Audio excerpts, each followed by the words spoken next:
ઘરની ચાર દિવાલોમાંથી પીરસાતી હતી અશ્લીલતા। વડોદરાના માંજલપુરમાંથી કંઈક આવો જ કિસ્સો છે એ સામે આવ્યો છે।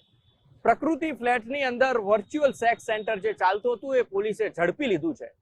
ત્યારે હવે તપાસનો વિષય એ છે કે આ ટોળકી કેટલા સમયથી આ અશ્લીલતા પીરસતી હતી અને સાથે જ કેટલા લોકોને આનો ભોગ બનાવ્યો છે। જોઈએ આ ખાસ અહેવાલમાં।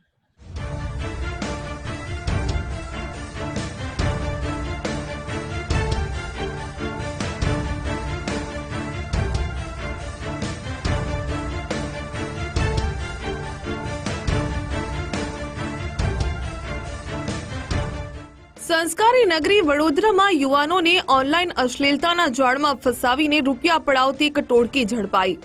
અનૈતિક પ્રવૃત્તિમાં સામેલ યુવતીઓ અને તેનો સંચાલક કમાણીનો હિસ્સો અડધો વહેંચી લેતા હતા। વડોદરાના માંજલપુર વિસ્તારમાં આવેલા પ્રકૃતિ ફ્લેટમાં પોલીસે બાતમીના આધારે દરોડા પાડ્યા અને દેશ વિદેશમાં રહેલા યુવકોને આધેડોને લલચાવીને ઠગતા હાઈટેક વર્ચ્યુઅલ સેક્સ કોલ સેન્ટરનો પર્દાફાશ કરવામાં સફળતા મળી। અહીં કામ કરતી યુવતીઓ કેમેરા સમક્ષ સતત બેભત્સા પીરસીને દેશ વિદેશના ગ્રાહકો પાસેથી પૈસા પડાવી લેતી હતી। આ વર્ચ્યુઅલ સેક્સ કોલ સેન્ટરના સંચાલક મનીષ પઢિયારે માત્ર ધોરણ 10 સુધીનો અભ્યાસ કરેલો છે। પ્રકૃતિ ફ્લેટના એક વિંગમાં આવેલા 304 નંબરના મકાનમાં અનૈતિક પ્રવૃત્તિ ચલાવતા મનીષ પઢિયારે ભૂતકાળમાં કોલ સેન્ટરમાં કામ કર્યું હોવાથી તે ટેકનિકલ બાબતોથી સંપૂર્ણપણે વાકેફ હતો। મનીષ પઢિયાર એપીકે ફાઇલની મદદથી એપ્લિકેશન બનાવીને ગ્રાહકોને આકર્ષતો રહેતો હતો। જો કોઈ યુવક કે આધેડ મોબાઈલ એપ્લિકેશન અને ઓનલાઈન પેમેન્ટ ગેટવેના માધ્યમથી પૈસા ચૂકવે તે પ્રમાણે યુવતીઓ દ્વારા ઓનલાઈન ખેલ કરવામાં આવતો હતો। વડોદરા પોલીસને દરોડા દરમિયાન ફ્લેટના એક રૂમમાંથી 3 laptop, hi-tech camera, dash camera, phone અને સ્પેશિયલ સેટઅપ ગોઠવાયેલું મળી આવ્યું। અનેક યુવતી ઓનલાઈન પેમેન્ટ થાય એટલે તેના બદલામાં કેમેરા સામે આવીને ગ્રાહકની ડિમાન્ડ મુજબની અશ્લીલ હરકતો કરતી મળી આવી છે।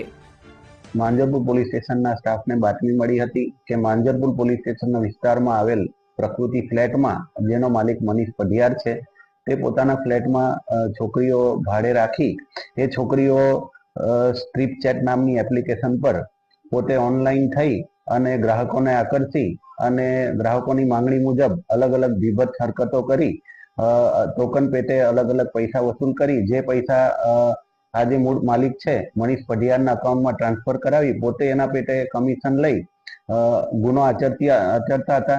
જે બાબતે માંજલપુર પોલીસ સ્ટેશનને મળેલ બાતમી આધારે આ જે પઢિયાર છે મનીષ તેમના વિરુદ્ધ ઇમોરલ ટ્રાફિક એક્ટ તેમજ બીએનએસની અલગ અલગ કલમ હેઠળ હાલ ગુનો રજીસ્ટર કરવામાં આવ્યો છે। આરોપીની ધરપકડ કરવામાં આવી છે।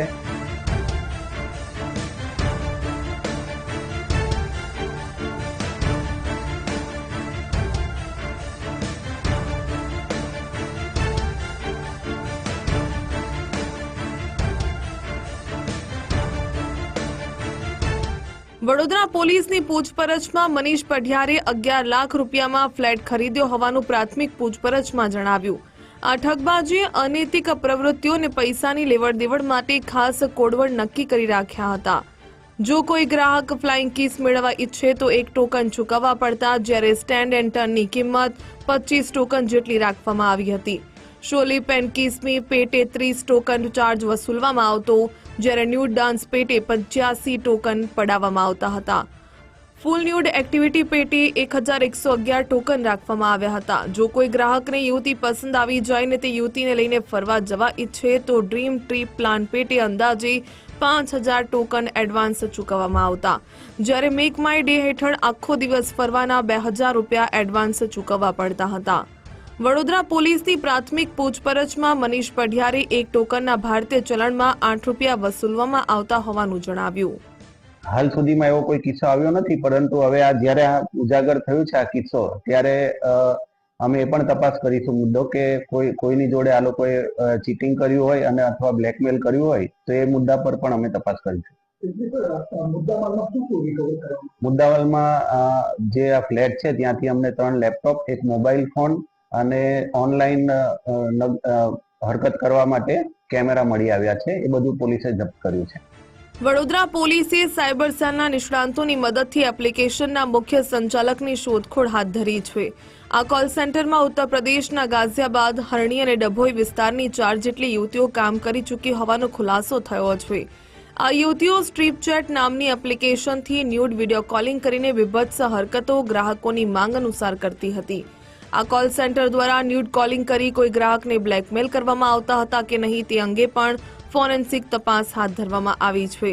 અનિતિના સમગ્ર નેટવર્કમાં અન્ય કોઈ ઇસમોની સંડોવણી હોવાની પણ શક્યતા રહેલી છે. આ કાળા કારોબારમાં સંડોવાયેલા અન્ય લોકોને શોધવા માંજલપુર પોલીસે સાયબર સેલ અને ક્રાઇમ બ્રાન્ચની મદદથી વધુ તપાસ હાથ ધરી છે. કેમેરામેન ડીકે સોલંકીની સાથે અલ્પેશ સુથાર, ગુજરાત ફર્સ્ટ, વડોદરા.